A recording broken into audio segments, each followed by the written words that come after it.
मित्रों, श्रीवाणी चैनल की ओर से कैलाश त्रिपाठी का आपको सादर नमस्कार।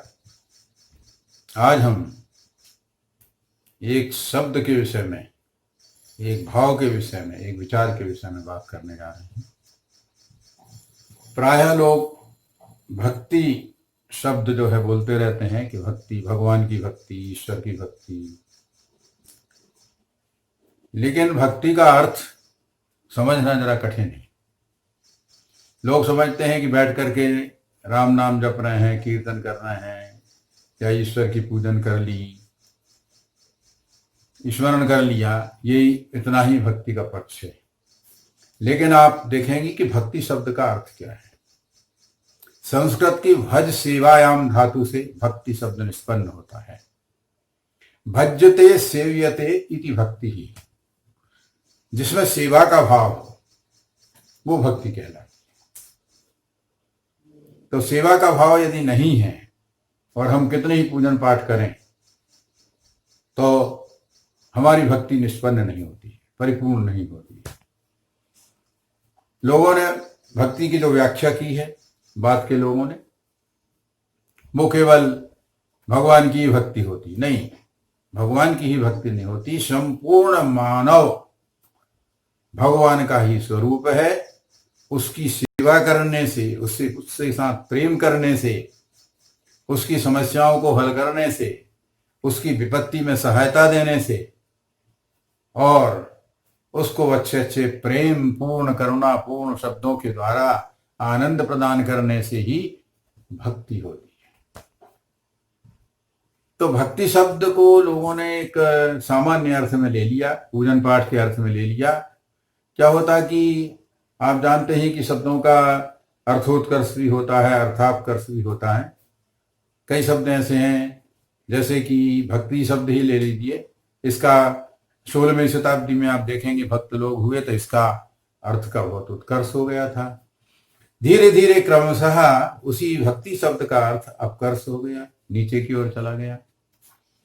तो आज मैं आपसे ये कहना चाहता हूं कि भक्ति शब्द का अर्थ केवल पूजन पाठ के संबंध में ना लें। आप कर्म के संबंध में, सेवा के संबंध, जब हम सेवा करने जाते हैं मानव मात्र की, तो एक कर्म होता है। तो भक्ति के साथ कर्म जुड़ा हुआ है, सेवा जुड़ी हुई है। और जब आप सेवा करते हैं तो आपके अंदर श्रद्धा होती है, आपके अंदर प्रेम होता है, आपके अंदर करुणा होती है। स्वाभाविक है, बिना श्रद्धा के, बिना प्रेम के, बिना भाव के आप कैसे भक्ति करेंगे, कैसे सेवा करेंगे।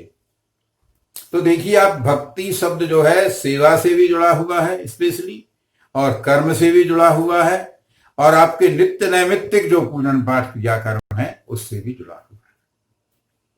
इसके बाद आप देखेंगे कि जो पढ़ने लिखने वाले लोग हैं उनका भी भक्ति से ही संबंध है, क्योंकि जब तक आप कर्म में प्रवृत्त नहीं होंगे तो आप अध्ययन भी नहीं कर सकेंगे। तो भक्ति शब्द को एक विशाल अर्थ में, एक विराट अर्थ में लेने की आवश्यकता है। तो जब तक उसको आप विराट अर्थ में नहीं लेते हैं, ग्रहण नहीं करते हैं, तब तक आप मात्र पूजन पाठ में ही जुड़े रह करके अपना जीवन व्यतीत कर सकते हैं। आप जितने भी संत देखेंगे, चाहे संत कबीर हुए हों, ये हमेशा जो भी संत आते थे उनको भोजन कराते थे, सेवा करते थे, जैसे भी तैसे भी व्यवस्था करके, और संतों की सेवा करना उनका कर्तव्य था। वो स्वयं बहुत बड़े संत थे, लेकिन इसके बाद भी संतों की सेवा करते थे। और भी जो संत हैं वो कितने ही बड़े हो जाएं, लेकिन संतों की सेवा करते हैं, संसार की सेवा करते हैं, संसार के लोगों की सेवा करते हैं। बहुत सारे लोग हैं, ऐसे बहुत संत हैं जो संसार की सेवा में लगे हुए हैं, अर्थात भक्ति कर रहे हैं। तो कहने का तात्पर्य यही हुआ कि हम भक्ति शब्द को सामान्य अर्थ में ग्रहण ना करके विशिष्ट अर्थ में ग्रहण करें। जिस प्रकार से प्राचीन काल में सभी भक्तों ने, सभी संतों ने, चाहे विवेकानंद हुए हों, चाहे रामकृष्ण परमहंस हुए हों, और भी बड़े बड़े संत हुए हैं, उन्होंने जिस मार्ग के वो अनुयायी थे उसी मार्ग से उन्होंने सेवा भाव धारण किया और लोगों के लिए सेवा की। अब उनके सिद्धांत भले अलग अलग रहे हों, विवेकानंद जी का अलग सिद्धांत हो सकता है, तो दयानंद सरस्वती का अलग हो सकता है, भगवान बुद्ध का अलग हो सकता है, और भी बहुत सारे जितने संत हुए हैं, भक्त हुए हैं, महात्मा हुए हैं, बहुत सारे उनके अलग अलग रास्ते थे भगवान के पास पहुंचने के। भगवान पास के पहुंचने के लिए आप तंत्र मार्ग से भी जा सकते हैं, ज्ञान मार्ग से भी जा सकते हैं, भक्ति मार्ग से जा सकते हैं, योग मार्ग से जा सकते हैं, और भी अन्यान्य पंथों में या अन्यान्य जो धर्म बन गए हैं उन सब में भी भगवान के लिए रास्ता है, मार्ग है, और वो उस मार्ग से जाकर के परमात्मा के पास पहुंचते हैं। परमात्मा क्या है? एक परम शिखर है जिसके पास पहुंचना दुर्लभ होता है, लेकिन उस परम दुर्लभ शिखर को प्राप्त करने के लिए विभिन्न मार्ग हैं, विभिन्न रास्ते हैं। तो उन रास्तों में चल करके हम जो है पहुंच सकते हैं।